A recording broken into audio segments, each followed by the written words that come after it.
Bonjour et bienvenue à cette nouvelle capsule de rédaction. Merci beaucoup aux auteurs qui m'ont partagé leurs trucs et leurs conseils pour rédiger ou débloquer quand on est en train d'écrire un livre. C'est très utile. Le sujet du jour, les obstacles. Quand vous avez déterminé dans votre roman quelle est votre intrigue de base et quelle est finalement la quête de votre personnage principal, évidemment, une quête, ça ne s'accomplit pas d'un seul coup, d'un seul jet. C'est comme dans la vie, quand on veut atteindre un objectif, c'est jamais en ligne droite. Il y a toujours des obstacles. Donc, quels sont les obstacles que votre personnage va rencontrer? C'est important de les déterminer à l'avance et c'est important d'identifier quelles vont être les solutions qui vont lui être utiles pour ces obstacles-là, pour les surmonter, et dans quel ordre vous allez présenter les obstacles.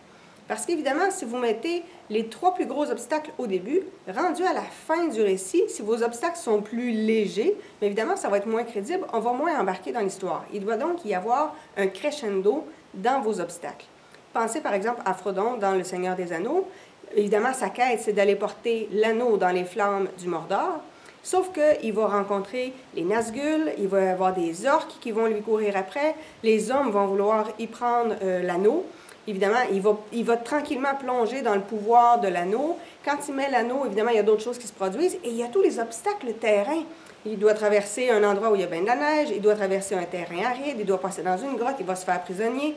Donc, quels sont les différents obstacles que va rencontrer votre personnage principal? Comment il fait pour s'en sortir et quel est l'ordre de présentation de ces obstacles-là?